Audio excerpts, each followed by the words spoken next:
የሰዎች መገራት የዘመናዊው ስልጣኔ የማይታይ ድንቅ ሥራ ነው። ትነቃለህ፣ ትሰራለህ፣ ትበላለህ፣ ትተኛለህ። ይህን ዑደት ማን ፕሮግራም እንዳደረገው እንኳን ሳትጠይቅ ትደጋግመዋለህ። ሥርዓቱ አንተኑ የራስህን እስር ቤት እንድትወድ ሲያደርግህ የብረት ሰንሰለቶች አላስፈልጉትም። ኒቼ አስጠንቅቆ ነበር። ሙዚቃውን መስማት ለተሳናቸው ሰዎች የሚደንሱት ሰዎች ያበዱ ይመስላቸዋል። ነገር ግን የምትሰማው ሙዚቃ እሽክርክሪት ውስጥ ከከተተህ የሚያሽከረክርህ የማሽን ድምፅ ብቻ ቢሆንስ? ዘመናዊው ሰራተኛ ወደ ፍጹም ምርትነት ተቀይሯል። ታዛዥ፣ ግልጽ፣ ባለዕዳና ነፃነት ማለት በሁለት አለቆች መካከል መምረጥ እንደሆነ ያመነ ሆኗል። ይህ የአይጥ እሽቅድምድም ኢኮኖሚያዊ አጋጣሚ አይደለም፣ ማህበራዊ ንድፍ ነው። አንተም አሁን ያለው እዚህ ውስጥ ነው። መሮጥህን ላለማቆም ዋጋ እየከፈልክ፣ ጥያቄው በሩጫው ውስጥ አለመኖርህ አይደለም። ጥያቄው ወዴትም በማያደርስ መዘውር ላይ የሮጥክ መሆንህን አምነህ ለመቀበል አለመቻለ ነው። የንቃተ ህሊና ዋጋ ውድ ነው፣ ነገር ግን ሳያውቁ የመኖር ዋጋ ደግሞ ሙሉ ህይወትህን ያስከፍልሃል። ፍርሃት የሥርዓቱ ዋነኛ መገበያያ ገንዘብ ነው። ከመጀመሪያው የትምህርት ቤት ቀን ጀምሮ በየትኛውም ኦፊሻላዊ ስርዓተ ትምህርት ውስጥ የሌለ ትምህርት ትማራለህ። ታዘዝ ወይም መዘዙን ተቀበል።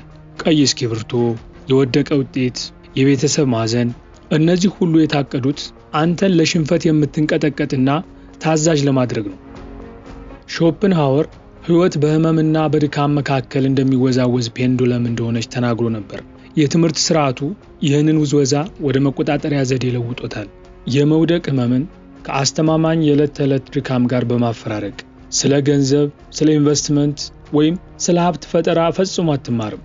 ሰልፍ መያዝን፣ ደወል ሲደወል መነሳትን፣ ለመሰረታዊ ፍላጎቶችህ ፍቃድ መጠየቅንና አንዳንዶች ሲያዙ ሌሎች ደግሞ የሚታዘዙበት ተፈጥሯዊ ተዋረድ እንዳለ አምነህ መቀበልን ትማራለህ። ይህ ትምህርት አይደለም፣ የጅምላ መገራት ነው።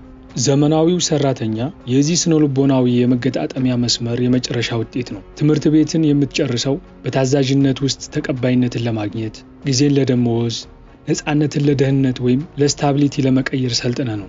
ዲፕሎማው የእውቀት ማረጋገጫ አይደለም፣ የመስማማትና ተቀብሎ የመሄድ ማረጋገጫ ነው። እነሱ የነገሩህን በቃልህ በመያዝ የጠበቁትን መድገምና የወሰኑትን መቀበል እንደምትችል አረጋግጠሃል። አሁን ለሥራው ዓለም ዝግጁ ነህ።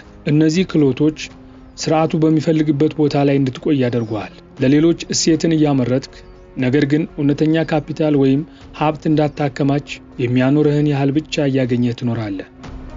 ሥራ የማጣት ፍርሃት፣ የክፍያ ጊዜ ያለፈባቸውን ቢሎች ፍርሃት፣ ማህበረሰቡ ምን ይለኛል የሚል ፍርሃት፣ እነዚህ ሁሉ ልክ እንደማይታይ የኤሌክትሪክ አጥር ይሰራሉ።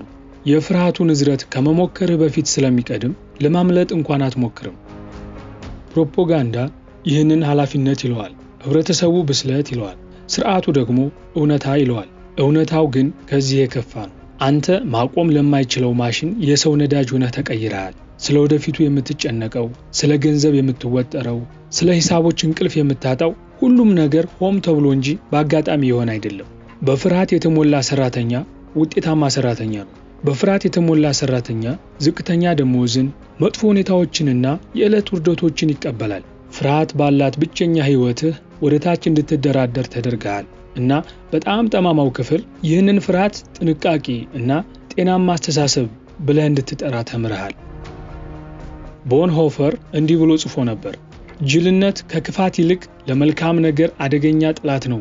አማካዩ ሰራተኛ ክፉ አይደለም፣ ነገር ግን በራሱ ላይ እያሾፈ መሆኑን እንዳይገነዘብ በቂ ጅል ተደርጎ ተሰርቷል እና አንድ ሰው ሊቀሰቅሰው ሲሞክር ባሪያ ያደረገውን ስርዓት ይከላከላል። ይህ ድንቅ ስራ እኮ ነው ይልሃል። አየህ፣ ባሪያው የራሱን እስር ቤት እንዲጠብቅ ተደርጓል ማለት ነው።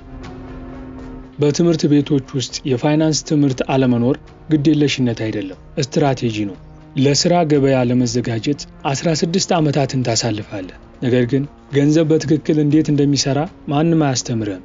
ስለ ማይቶኮንድሪያ፣ ስለ ጥንታዊ ጦርነቶች እና ፈጽሞ የማትጠቀምባቸውን ቀመሮች ትማራለህ። ነገር ግን ስለ ወለድ ወይም ኮምፓውንድ ኢንተረስት፣ ገቢ ስለሚያስገኙ ንብረቶች ወይም የባንክ ስርዓቱ እንዴት ከባዶ ገንዘብ እንደሚፈጥር አትማርም። ይህ አለማወቅ ሆም ተብሎ የተደረገ ነው። የፋይናንስ ዕውቀት ያለው ሰራተኛ ለተቋቋመው ስርዓት አደገኛ ነው። እየተበዘበዘ መሆኑን ይረዳል። ጨዋታው የተጭበረበረ መሆኑን ይገነዘባል። የራሱን ሂሳቦች ለመክፈል እየታገለ ለምን ሌሎችን ለማበልጸግ 40 ዓመታትን እንደሚሰራ መጠየቅ ይጀምራል። የትምህርት ስርዓቱ የተቀረጸው በኢንዱስትሪ አብዮት ወቅት ታዛዥ ሰራተኞችን ለማፍራት እንጂ ነፃ ሐሳቢዎችን ለመፍጠር አይደለም።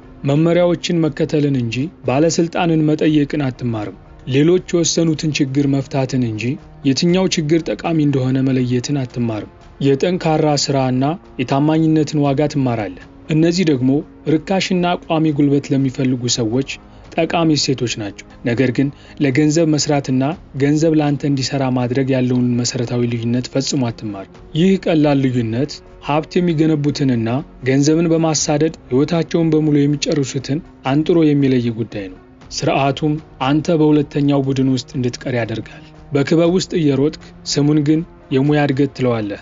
ትምህርት ጨርሰህ ወደ እውነተኛው ዓለም ስትገባ ወጥመዱ ሙሉ በሙሉ ይዘጋል።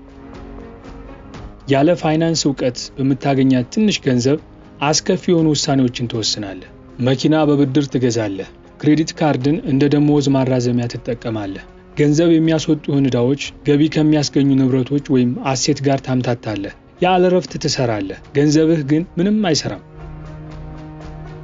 የፋይናንስ ድንቁርና ለመጥፎ የፋይናንስ ምርቶች ዘላለማዊ ሸማችና ለሌሎች ሀብት አምራች እንድትሆን ያደርግሃል። አንተ የስርዓቱ እጅግ ውድ ንብረት ወይም አሴት ነህ። ይህን ግን አንተ አታውቅም። በእውነት ነፃ የሚያወጣው ዕውቀት በየትኛውም ኦፊሻላዊ ቦታ ላይ አይሰጥም።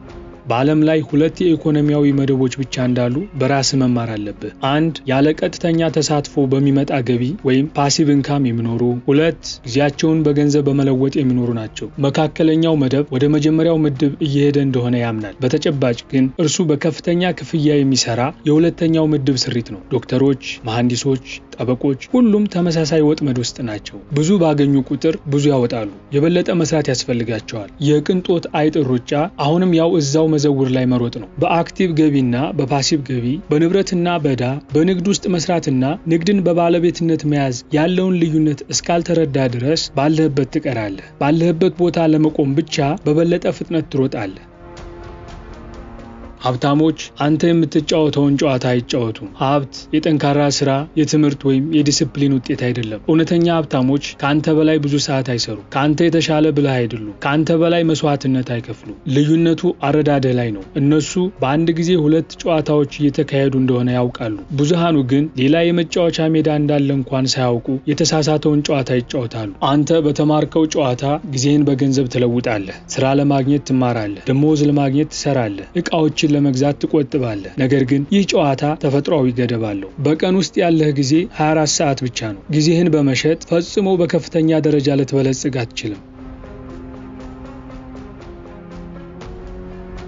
ሀብታሞች በሚጫወቱት ጨዋታ ገንዘብ ለነሱ ይሰራል። ገቢ የሚያስገኙ ንብረቶችን ይገዛሉ። ኩባንያዎችን፣ የሪል ስቴት ቤቶችን፣ አክሲዮኖችን፣ የአይምሮአዊ ንብረት መብቶችን። አንተ ስትተኛ የነሱ ገንዘብ ይሰራል። አንተ ለረፍት ስትወጣ የነሱ ንግድ ይመረታል። እነሱ ሰዓታትን አይሸጡም። እነሱ ካፒታልን ይጠቀማሉ እና ብዙ ገንዘብ በኖራቸው ቁጥር የበለጠ መስራት ቀላል ይሆንላቸዋል። የባንክ ስርዓቱ ለሀብታሞች ርካሽ ብድር፣ ለድሆች ደግሞ ውድ ብድር ይሰጣል። የታክስ ህጎች ከጉልበት ገቢ ይልቅ የካፒታል ገቢን ይደግፋሉ። ምርጥ ዕድሎች ከፍተኛ መነሻ ካፒታል ይጠይቃሉ። ሁሉም ነገር የተዋቀረው ሀብት ላላቸው ሰዎች ሀብትን ለማብዛት ነው። ኦርዌል ሁለንተናዊ ማታለያ በነገሰበት ዘመን እውነትን መናገር አብዮታዊ ተግባር ነው ሲል ጽፏል። ስለ ገንዘብ ጨዋታ እውነቱን መናገር አብዮታዊ ነው፣ ምክንያቱም ስርዓቱን የሚያንቀሳቅሰውን ለሰሩት የሚሰጥ ክብር ወይም ሜሪቶክራሲ የተሰኘውን ቅዠት ያፈርሳልና። አብዛኛዎቹ ሰዎች በተወለዱበት መደብ ውስጥ ይሞታሉ። ጥረት ስለጎደላቸው ሳይሆን የተሳሳተውን ጨዋታ በተሳሳተ ህግ እንዲጫወቱ ስለተማሩ ነው።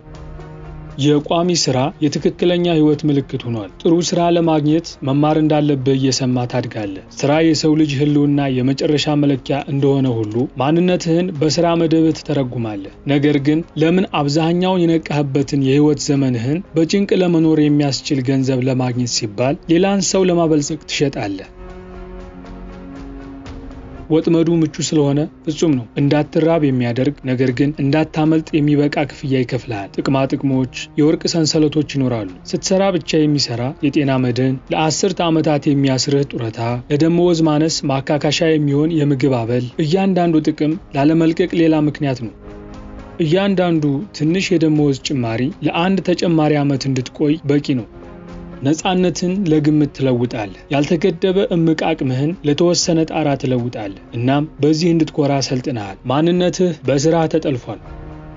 ኒቼ የሚኖርበት ለምን ወይም ምክንያት ያለው ሰው ማንኛውንም እንዴት መቋቋም ይችላል ብሏል። ነገር ግን ያንተ ለምን ለሌላ አካል ተላልፎ ከተሰጠስ? የሌላ ሰው ግብ ስትሰራ፣ የሌላ ሰው ህልም ስትገነባ፣ የመፈጠር ጉልበትህን ካንተ 100 እጥፍ ለሚያገኝ ሰው ስትሰጥ ያንተ ለምን ዓላማ የመሰለ የሥራ ውል ይሆናል። ዘመናዊው ባርነት ሰንሰለት ስለማያስፈልገው ውጤታማ ነው። ባሪያው በራሱ ይነሳል፣ በራሱ ወደ ሥራ ይሄዳል፣ በራሱ ሁኔታዎችን ይቀበላል እና ሌላ መንገድ ካሳየኸው ኃላፊነት የጎደለ ሰው ይልሃል።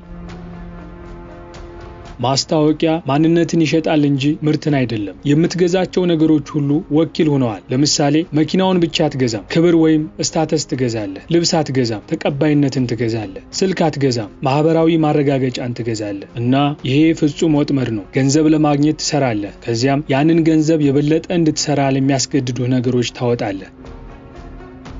ዕዳ ዘመናዊው ሰንሰለት ነው። የምትሰራው ለመኖር ሳይሆን አስቀድመህ ለተጠቀምከው ነገር ለመክፈል ነው። የወደፊት ጊዜህ ያለፈ ጊዜህን ለመክፈል ተይዟል። ሰላም የለህም፣ ምክንያቱም ዕዳ አለብህ። ምርጫ የለህም፣ ምክንያቱም የሚቀጥለውን ደመወዝ ትፈልጋለህ። ዕዳ ወደ ፍጹም ሰራተኝነት ይለውጥሃል። ለመደራደር በጣም የሚፈራ፣ ለመልቀቅ በጣም የተተበተበ ያደርግሃል።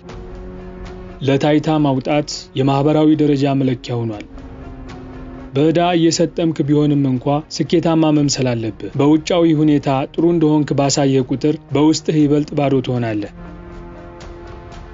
ሾፐንሃወር ሀብት ልክ እንደ ውቅያኖስ ውሃ ነው፣ በጠጣን ቁጥር ይበልጥ ይጠማናል ብሏል። እርካታ የኢኮኖሚ ጥላት ነው። ስለዚህ ስርዓቱ ደስታ የሚቀጥለው ግዢ ላይ፣ የሚቀጥለው ማሻሻያ ላይ፣ የሚቀጥለው ሞዴል ላይ እንዳለ ያስተምርሃል።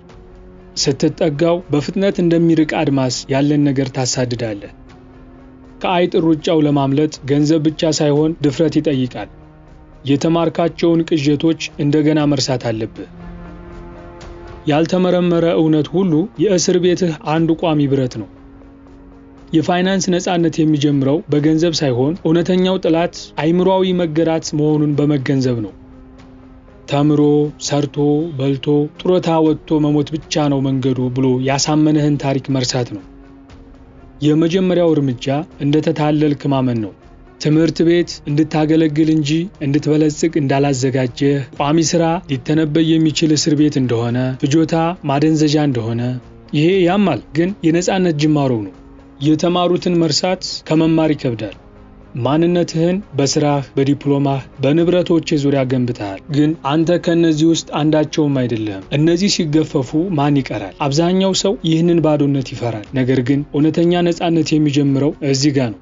ለማንም ምንም ማረጋገጥ ሲያበቃ፣ በሌሎች ተቀባይነት ላይ መደገፍ ስታቆም፣ ራስህን በእውነት ምን እንደምትፈልግ መጠየቅ ስትችል መንገዱ ይጀመራል። ህብረተሰቡ ስርዓቱን እንድታገለግል፣ አለመረጋጋትን እንድትፈራ፣ ነፃነትን ለምቾት እንድትለውጥ አስተምሮሃል። ካንተ በስተቀር ሁሉንም የሚጠቅም የስኬት ትርጉም ተሽጦልሃል። አመጽ የግድ የጉልበት አይደለም፣ የንቃተ ህሊና ነው። መነሻ ሐሳቦችን አለመቀበል፣ ትርጉሞችን መጠየቅ የራስህን የስኬት መለኪያ መፍጠር ነው። ስርዓቱ የሚሰራው አንተ ካመንክበት ብቻ ነው። ማመን ስታቆም ሰንሰለቶቹ ይወድቃሉ። እውነተኛ ነፃነት 3 እንቅስቃሴዎችን ይፈልጋል። የበለጠ ማግኘት፣ በጥንቃቄ ወጪ ማውጣት፣ በተሻለ ኢንቨስት ማድረግ። ነገር ግን ከማንኛውም የፋይናንስ እንቅስቃሴ በፊት አይምሮአዊ እንቅስቃሴ ይቀድማል። የተገራውን ሰራተኛ፣ አስገዳጅ ሸማችን እና ሰንሰለቱን የሚጠብቀውን ባሪያ መግደል፣ እናም አዲስ ሰው እንዲወለድ መፍቀድ። ጊዜ ብቸኛው የማይተካ ሀብት እንደሆነ፣ ነፃነት ከክብር እንደሚበልጥ፣ የህይወት ዓላማ ከደህንነት ወይም ስታቢሊቲ እንደሚበልጥ የሚረዳ ሰው መሆን ያስፈልጋል። ይህ ለውጥ ምቹ አይደለም። ይፈረድብሃል፣ ፍርሃትን ትጋፈጣለህ። ነገር ግን በዚያኛው ወገን እጅግ ዋጋ ያለው ነገር አለ። በራስህ ምርጫ የምትኖረው ህይወት። በመዘውሩ ላይ መሮጥህን ልትቀጥል ነው ወይስ መዘውሩ ወዴትም እንደማያደርስህ በመጨረሻ ልታምን ነው? ይህ መልእክት ልብህን ከነካው ነፃነትን መርጫለሁ ብለህ ጻፍ። ይህን መልእክት በራሳቸው እስር ቤት ውስጥ ላሉና መንቃት ለሚያስፈልጋቸው ሰዎች አጋራ።